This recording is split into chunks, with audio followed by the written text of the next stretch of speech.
آقا کریم علیہ السلام نے مسجد نبوی شریف کی تعمیر کا ارادہ فرمایا۔ 2 یتیم بچوں کی جگہ تھی، ایک کا نام تھا سہل اور ایک کا نام تھا سہیل، اور یہ بنو نجار قبیلے سے تعلق رکھتے تھے بچے۔ آپ نے انہیں طلب فرمایا، وہ بچے بھی حاضر ہوئے، ان کے بڑے بھی حاضر ہوئے، اور انہوں نے کہا حضور مسجد کے لیے یہ جگہ ہم ویسے ہی اپنی خوشی سے دینا چاہتے ہیں، لیکن میرے آقا کریم علیہ السلام نے وہ جگہ قیمتاً جو ہے وہ خریدنا پسند فرمائی۔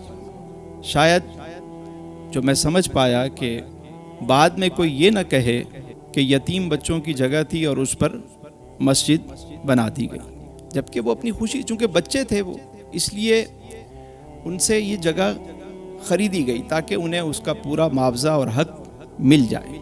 سیدنا ابو بکر صدیق رضی اللہ تعالیٰ نے قیمت ادا کی تو انہوں نے اسے قبول کیا، اور وہاں اسلام کی عظیم الشان اور وہ مسجد جو آقا کریم رؤوف الرحیم صلی اللہ علیہ وآلہ وسلم نے اپنے دست مبارک سے جو تعمیر فرمائی، اس کی بنیاد رکھی گئی، تعمیر شروع ہو گئی۔ اب اس میں ایک بات دیکھیے، مسجد وہاں تعمیر کی جائے کہ جو قبضے کی جگہ نہ ہو، مال غصب نہ ہو۔ ہمارے ہاں بہت ساری جگہوں پہ دیکھا گیا کہ وہ جگہ بہن کا حق تھا، لیکن حاجی صاحب نے وہاں مسجد بنا دی۔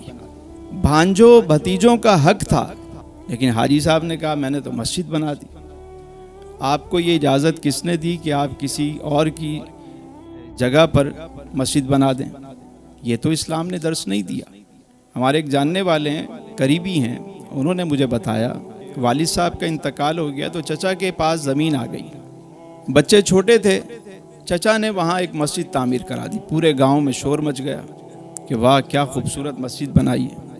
اور وہ بچہ جب بڑا ہوا اور وہ گیا اور اس نے اپنے چچا سے کہا وہ جو میرے والد کی زمین تھی، کہا یہ دیکھو کیسی خوبصورت میں نے مسجد بنائی ہے، تمہارے والد کتنے خوش ہوں گے۔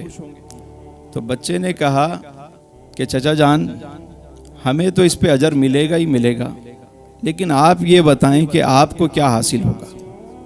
کسی یتیم کے مال پہ مسجد بنا دی آپ نے، آپ کو کیا ملے گا؟ ہمیں تو اللہ دے دے گا۔ یہ جو ہمارے ہاں حاجی صاحب بنے ہوئے ہوتے ہیں اور لوگوں کی زمینوں پہ قبضہ کر لیتے ہیں، حاجی صاحب کیا کام کرتے ہیں جی؟ سود کا کام کرتے ہیں۔ حاجی صاحب کیا کام کرتے ہیں جی؟ ملاوٹ کا کام کرتے ہیں۔ زمانے میں رہنا ہے تو کچھ پہچان پیدا کر، لباس خضر میں ہزاروں رہزن بھی پھرتے ہیں۔ اسلام ان چیزوں کی اجازت قطعی نہیں دیتا۔ زمین چاہے وہاں خانہ خدا بنائیں، جب بھی وہ غصب شدہ مال نہ ہو، کیونکہ پاک ذات کی عبادت کی جائے گی تو زمین بھی پاک اور صاف ہونی چاہیے۔ تو مسجد نبوی شریف کی جو تعمیر ہوئی بڑے سادے انداز میں، گارا مٹی کے ساتھ وہ دیواریں تعمیر کی گئیں، اور ستون کی جگہ پر کھجور کے تنے جو تھے وہ لگائے گئے، اور اوپر چھپر ڈالا گیا، جیسے کھجور کی جو شاخیں ہوتی ہیں اسے ڈال دیا گیا۔ ایک چھپرا نما ایک مسجد جو ہے وہ پیاری پیاری، وہ خوبصورت مسجد، وہ ایسی مسجد اتنی حسین مسجد کہ اس جیسی مسجد کوئی اور نہیں ہے۔ میرے آقا کریم علیہ السلام خود پتھر اٹھا کر لاتے اصحاب کے ساتھ، اور کیا منظر ہوگا۔ اور وہاں حضور علیہ السلام ایک ستون کے ساتھ ٹیک لگا کر خطبہ ارشاد فرماتے۔ جمعے کا دن آتا، آقا کریم علیہ السلام کھجور کا جو تنا تھا اس کے ساتھ میرے سرکار ٹیک لگاتے، کھڑے رہتے اور خطبہ ارشاد فرماتے۔ جب بعد میں مسجد نبوی شریف کی دوبارہ توسیع ہوئی حضور علیہ السلام کی حیات مبارکہ میں، اور یہ خالی مسجد نہیں تھی، یہ اسلام کا مرکز بھی تھا، یعنی یہاں پہ صرف عبادت نہیں ہوتی تھی، یہاں فیصلے بھی ہوتے تھے، عدالت بھی یہاں لگتی تھی، معاشرتی مسائل کو بھی وہیں بیٹھ کر حل کیا جاتا تھا۔ جو وفود باہر سے آتے وہ بھی مسجد میں ہی ٹھہرتے تھے۔ وہاں ایک مدرسہ بھی بنا دیا گیا، اصحاب صفہ وہاں رہتے اور وہ بھی دین کی تعلیم حاصل کرتے اسی مسجد کے اندر۔ اب اندازہ لگائیں کہ جہاں آقا کریم علیہ السلام کا روضہ مبارک ہے یہ مسجد سے متصل تھا، یعنی حجرے جو بنے ہوئے تھے وہ مسجد سے الگ بنے ہوئے تھے، اور یہ سیدہ عائشہ صدیقہ رضی اللہ تعالی عنہا کا یہ حجرہ تھا جہاں سرکار دو عالم صلی اللہ علیہ وسلم کا روضہ مبارک ہے۔ اب آپ دیکھیے کہ حجرہ اور ممبر اس میں کتنا فاصلہ ہے، اب تو سارا مسجد میں آ گیا، توسیع ہوئی۔ ان 1400 سالوں میں کم و بیش 14 مرتبہ مسجد نبوی شریف کی توسیع ہوئی ہے، مختلف ادوار میں توسیع ہوتی رہی، اور آپ دیکھیے کہ کتنی مختصر سی وہ مسجد تھی پہلے۔ آپ سوچیں تو صحیح کہ ابھی آپ دیکھیے کہ یہ جو ریاض الجنہ ہے، یعنی ممبر سے روضے تک یہ جو جگہ ہے اسے کیا کہتے ہیں؟ یہ جنت کے باغوں میں سے ایک باغ ہے۔ اللہ اکبر، اللہ، کیا خوبصورت کسی نے کہا کہ الہی روضہ خیر البشر پہ میں اگر جاؤں، الہی روضہ خیر البشر پہ میں اگر جاؤں تو ایک سجدہ کروں ایسا کہ آپے سے گزر جاؤں۔ کبھی روضے سے ممبر تک، کبھی ممبر سے روضے تک، کبھی روضے سے ممبر تک، کبھی ممبر سے روضے تک، ادھر جاؤں ادھر جاؤں اسی حالت میں مر جاؤں، ادھر جاؤں ادھر جاؤں اسی حالت میں مر جاؤں۔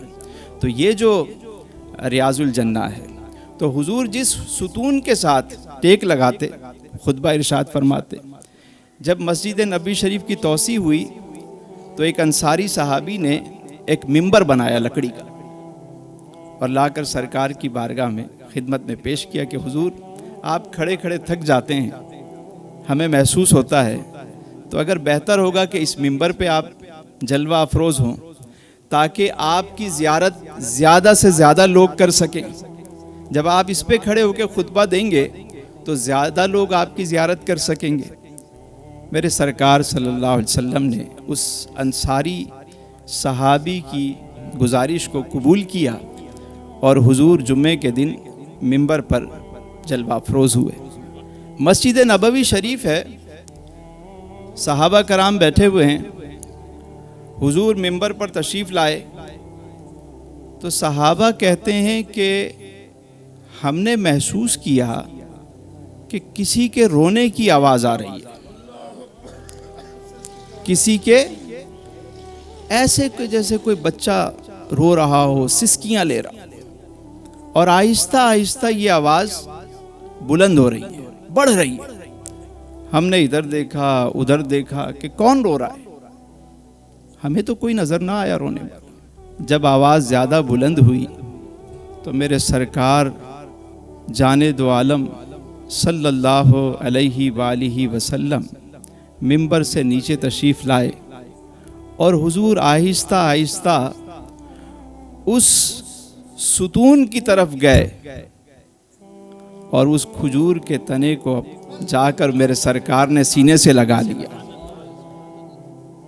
صحابہ کہتے ہیں کہ اس کے بعد وہ تنا اس طرح رونے لگا کہ جیسے کوئی بچہ اپنی ماں سے بچھڑنے کے بعد ماں سے مل جائے تو وہ کس طرح روتا ہے، اس طرح وہ تنا رونے لگا، آہستہ آہستہ آہستہ۔ حضور کافی دیر اسے سینے سے لگائے رکھا سرکار نے۔ فریاد امتی جو کرے حال زار میں، ممکن نہیں کہ خیر بشر کو خبر نہ ہو۔ امام نے کیا کہا کہ واللہ وہ سن لیں گے، فریاد کو پہنچیں گے، اتنا بھی تو ہو کوئی جو آہ کرے دل سے۔ آپ دیکھیے کہ جو روتا ہے نا اس کا کام ہوتا ہے، یہ بڑی خاص بات ہے۔ یہ رونا ہر ایک کے بس کی بات نہیں ہے، یہ عطا ہے۔ یہ جو دل کا گداز ہے نا، یہ جو آنکھوں کی نمی ہے، یہ سب سے بڑا سرمایہ ہے انسان۔ حضرت واصف علی واصف علیہ رحمہ فرماتے تھے ان کا خیال آ جانا بھی درود ہے، اور ان کی یاد میں آنکھوں کا نم ہو جانا بھی درود ہے۔ وہ تنا رونے لگا. میرے سرکار نے سینے سے لگایا اور اس سے فرمایا کہ اگر تو چاہے تو میں رب کی بارگاہ میں دعا کروں اور تو ہرا بھرا ہو جائے، اور اگر تو چاہے تو تمہیں جنت میں بھیج دیا جائے تاکہ جنتی لوگ تیرے میوے کھائیں. تنا کہنے لگا حضور مجھے جنت میں بھیج دیجیے. میرے سرکار نے فرمایا اصحاب سے کہ اس تنے کو منبر کے نیچے دفن کر دو. تو پتہ چلا جو حضور کے قدموں میں آ گیا وہ جنت میں پہنچ گیا. جو تیری نگاہ میں آ گیا وہ بڑی پناہ میں آ گیا. جو حضور کے قدموں میں پہنچ گیا وہ جنت میں پہنچ گیا. اب دیکھیے مسجد نبوی شریف کی تعمیر ہوئی. آپ دیکھیے کہ کتنی حسین مسجد ہے، کتنا خوبصورت انتظام اور انصرام ہے وہاں کا. نظم و ضبط، ڈسپلن، ہر چیز. حیات ظاہری میں سرکار نے جب اس مسجد کو تعمیر فرمایا تو کیا یہ مسجد اس وقت اس شکل میں تھی؟ نہیں تھی نا. لیکن کیا ہے، یہ بڑی اہم بات ہے، یہ سنیے گا. اخلاص اور محبت سے جس کام کی بنیاد رکھی جائے اس میں برکت ہوتی رہتی ہے، وہ کام بڑھتا رہے گا. جو خلوص سے شروع کیا جائے.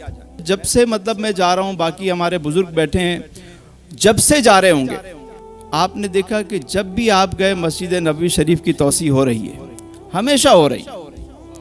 اور مجھے تو یہ لگتا ہے کہ عنقریب ہم دیکھیں یا ہمارے بچے دیکھیں، سید الشہداء سے لے کر مسجد قباء تک یہ سارا ہی حرم نظر آ رہا ہے، کیونکہ جس تیزی کے ساتھ توسیع ہوتی جا رہی ہے. اور اسی طرح آپ دیکھیے کہ جو بھی خیر کا کام اخلاص اور محبت کے ساتھ شروع کیا جائے گا وہ بڑھتا چلا جائے گا، اس کو دوام ملے گا، وہ ہمیشہ بڑھے گا. ہمارے استاد حضرت واصف علیہ رحمہ ایک کمرے میں ان کا گھر تھا اور اس میں ایک ہال تھا، وہاں جمعرات کو محفل سجاتے تھے ہر جمعرات، اور کمرہ بند کر کے مختصر سے لوگ ہوتے تھے. نہ وہ سوشل میڈیا کا دور تھا، نہ الیکٹرانک میڈیا اتنا اس وقت عام تھا، اور نہ انہیں اس چیز کی غرض تھی. وہاں بیٹھ کر وہ اس حجرے میں اس جگہ گفتگو فرما کر تشریف لے گئے، اور شاید ان کی حیات میں اتنے لوگ ان کو نہ جانتے ہوں جتنے اب انہیں جانتے ہیں. یا اولیاء کاملین کے جو مزارات ہیں آج دیکھیے کہ شاید ان کی حیات میں اتنے لوگ ان سے واقف نہ ہوں جتنے آج واقف ہیں. کیوں؟ یہ کام بڑھتا کیسے ہے؟ اخلاص سے اور محبت سے، عشق سے بڑھتا ہے. آپ اپنا زور لگائیں، لاہور دا پاوا تے لاوا لگائیں جتنا زور لگانا ہے، کیا ہوگا؟ چند دن کے بعد کوئی پوچھنے والا نہیں. جو شہرت آپ خود حاصل کرنے کی کوشش کریں گے نا، اس شہرت کو سنبھالنا بھی آپ کو پڑے گا. یہ بڑی اہم بات ہے. جو شہرت آپ خود حاصل کرنے کی کوشش کریں گے کہ میں مشہور ہو جاؤں، اس شہرت کو سنبھالنا بھی آپ کو پڑے گا. اور جسے اللہ عزت دے، جسے اللہ رنگ لگا دے، وہ چاہے زمین کے اوپر رہے یا زیر زمین رہے، اس کے ڈنکے بجتے رہیں گے.